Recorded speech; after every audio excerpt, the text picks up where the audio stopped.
came in, just walking in this morning, just brought back all the memories. Going to try not to cry thinking about it. She's right. I do have 4 grown children. Right now, they are all on the Eastern Seaboard, which is much better than a couple of years ago when it was Arizona to Germany. So I'm really thankful for that. And honestly, I know you hear this all the time, but I'm going to be that woman and just say it again. Days drag, years fly.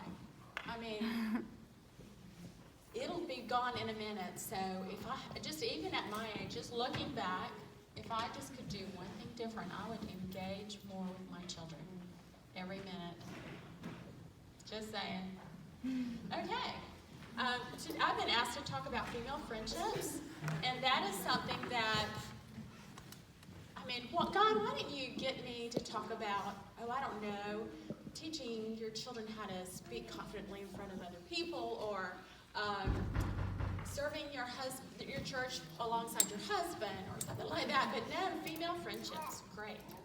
Because I feel like that is an area where I have had a lot of conviction in over the years. And so I want to be like Jan, the woman who gives you a perspective that you cannot possibly have right now when you're in the middle of everything swirling around you. You're all by yourself in your house, or pretty much by yourself in your house, even if you have lots of little voices around you. So I'm going to open up with several verses. Jan did already a lot of my work, so we'll skip over Titus 2.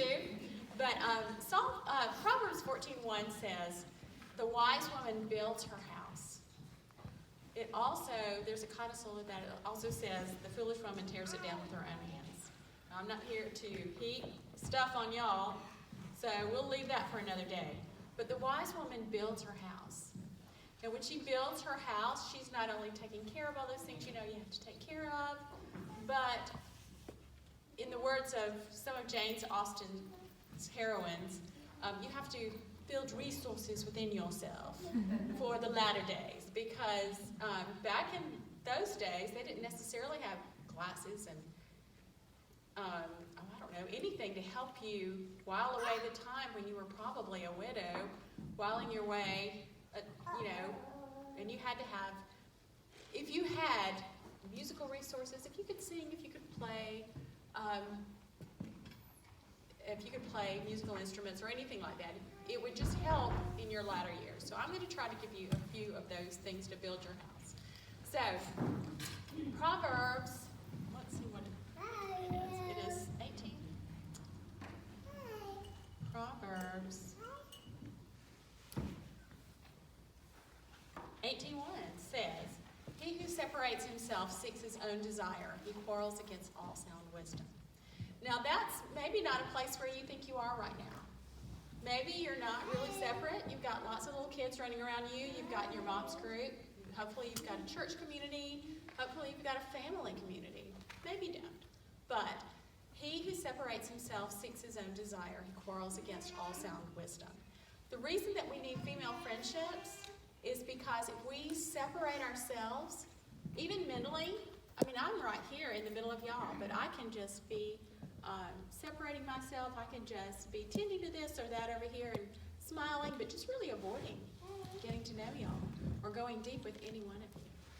So there are a lot of ways. Don't fool yourself. There are a lot of ways that you can separate yourself. So if you do that, you're seeking your own desire and you're quarreling against all sound wisdom. Now, sound comes from the Greek that means of God. So if you're separating yourself, you know what you're doing? You're listening to yourself. And when you're by yourself, you need to not listen to yourself. You need to talk to yourself. You need to speak truth to yourself. And the truthiest truth comes from the Word of God. So the first thing is I encourage y'all, don't let Satan keep you. Don't let the adversary of your soul keep you from cracking open that Bible every day and asking the Lord to show you what in the world He needs to tell you today. It's not what you get out of it. You are there to get to know the holy God, the creator of the universe. Now, because He is the creator of the universe and we are made in His image, that means we are sub-creators. This is a Tolkien concept, but sub-creators under God. That means every one of you has a spark of creativity in you. for many, many years with 4 children and my husband in grad school 3 times. I mean, I remember when my 4th child was born, and that was only in 1998. Yeah, I mean, it wasn't in the 40s. We lived on $10,000. And, you know, you can be really alone when you're just trying to scrap through and make everybody happy and get clothes on everybody and food on the table. But at the same time, I had a lot of voices in my mind that I had to fight against all the time, telling me that I was losing, that I was going to ruin my children. And these are voices that came from outside. They were voices that just came from the world. And this was pre-social media. Bless your hearts. So I really just encourage you to seek out not just the presence of ladies, young and old, but really get to know them. Now, an abundance of counsel gives wisdom, but a man of many friends comes to ruin. So you're going to have to be careful about that. I mean, enjoy this big group. Don't feel like or try to get deep with everybody. That's just unrealistic. Ask the Lord in that time, after you've taken in His Word, ask the Lord to show you who it is that you need to pray for and pray about and get to know. I would really encourage you to have a prayer partner. There's an older lady in my church, well, she's older than me, and every morning we prayed about it and talked to our husbands, and we committed to every morning to pray for each other and our families, and we gave each other a list. We knew each other pretty, well, a little bit, but enough to know something about each other's family. But we just wrote down the down and dirty, gave it to each other, read it, and burned it. And so we know what to pray for. And every morning, you're supposed to do like a thumbs up, but we decided that was too callous. So we send a little heart and a little praying hands, because that's just prettier. And sometimes we send a little, like, she sent me this morning praying for you, and she goes speak to the MOPS group. I know she was praying for me. And that also keeps me from listening to those voices that try to speak to me and say that I'm not enough. Well, actually, I'm not enough. And that's a great reminder. But what God has given me within myself is enough, with His help, to do what needs to be done. Those interesting sheets that I had her put on the table are from this fabulous book, which I would encourage y'all to take a look at, even if you don't read self-help books. But it's called Adorned by Nancy Lee DeMoss Fogelman, and it's excellent. I went to this Bible study a couple of summers ago and ended up teaching it in the fall. Rebecca was in my Bible study. She's also in my church, but it's really great for reminding you how and just giving you some great questions to get to know. Ladies, I'm just going to share a couple more things with you just to give you the down and upside of it. Growing up, I don't know, is anybody in the Enneagram here? I'm an Enneagram 3 wing too. And so my motivation is winning.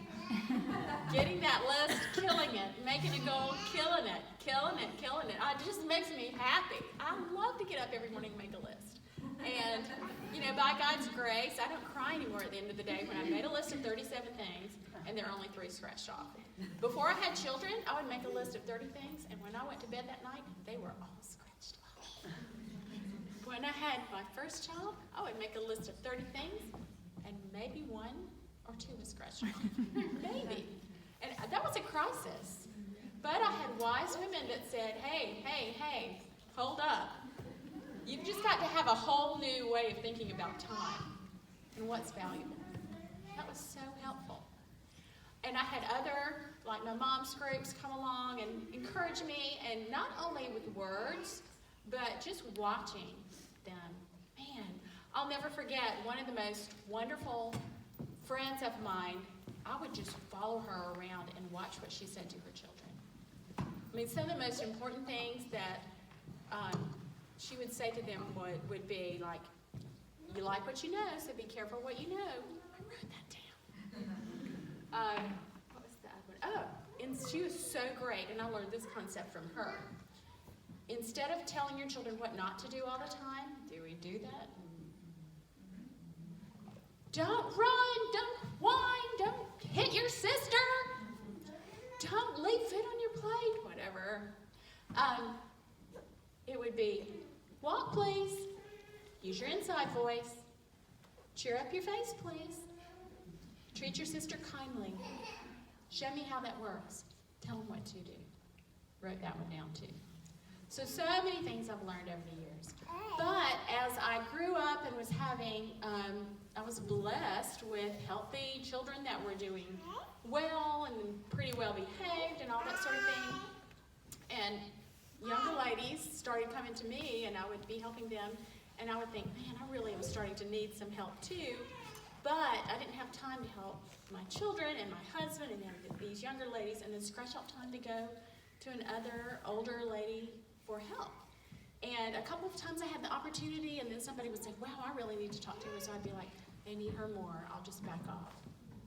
Well, I backed off, and I backed off and backed off until I realized I was alone with my thoughts.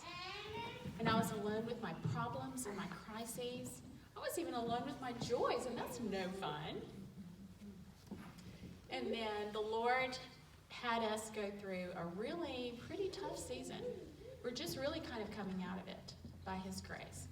And I just say that in terms of spiritual warfare in our church and just the effects of it on our family and just the time of life of, I'm technically an empty nester, although my senior in college came back this year to finish out here because he wants to save money for grad school. But really, all of that. So don't get in that place. If you find yourself listening to yourself, start talking. And if you're not loud enough, ask somebody to pray for you, to talk to you. It's so important. Just wanted to read a little something to you.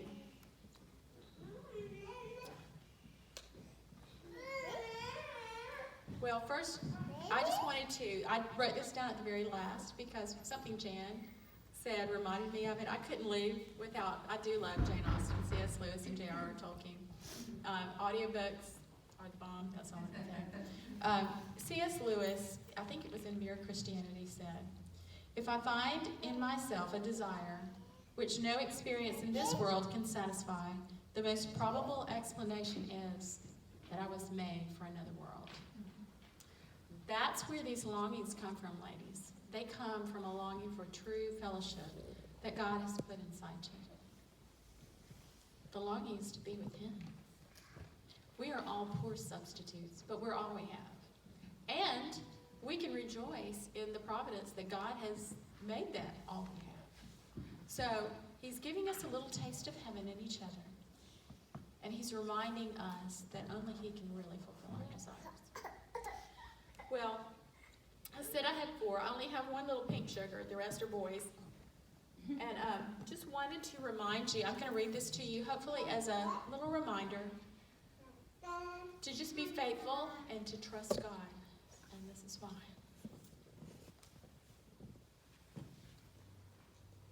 Y'all have this effect on speakers. Gentle reader, I'm guessing that as you read this, you are either feeling like you've got a pretty good handle on things, or conversely, that you are underappreciated, under-energized, and not bringing much to the table. Most of us are usually in one of these places, sometimes switching back and forth all day. My precious daughter was an energetic toddler who wanted to simultaneously be near me all day and also wherever her older brother was. She especially loved to cook and took great joy in helping in the kitchen, especially when I would bake. On birthdays, we would generally have a family dinner, and that would include a birthday dessert, often a cake. I would carefully assemble the ingredients, measure them out, and in would come Meg, dragging the stool to the counter. As she climbed up beaming, she would take the measured ingredients from my hand and happily plop them in the bowl. After stirring carefully for, a minute or two, she would hop down again and go back to another play. I would finish the mixing, put the batter into the pans, heat the oven, and bake the cake. After it cooled, I would assemble it. Meg would often pop back in at this stage, spreading frosting between the layers and on top. Then she would hop down and trot off, and I would even out the icing and finish the decorations and clean up. Later that evening, after dinner, little Miss Sunshine would follow me into the kitchen. We would light the candles, and she would hold the platter while I helped her carry the cake Meg made. She would glow brighter than the candles with pleasure at the praise of her culinary accomplishment. Now, nobody really thought that my dainty little child had prepared that cake from start to finish, except perhaps Meg. She pretty much thought she had done most of the heavy lifting on that project, but as she grew older, she realized how much of it was the work of her mother. In planning, timing, preparing the ingredients and workspace, not to mention cleanup. To Meg, she did what she could. Somehow, something wonderful happened. Only later did she realize how very little she had to do with the final product. Sweet friend, on the days when I'm feeling pretty much like I can fix the world, and especially my children, because you know I'm just good like that, I reflect on the enormity of life and all of its beautiful messiness, and I realize my children, my home, my successes are just the cake Meg made. And I'm Meg. So, dear reader, look to the one who is really working out all our works anyway, but who graciously allows us to participate in his beautiful plan. You really can.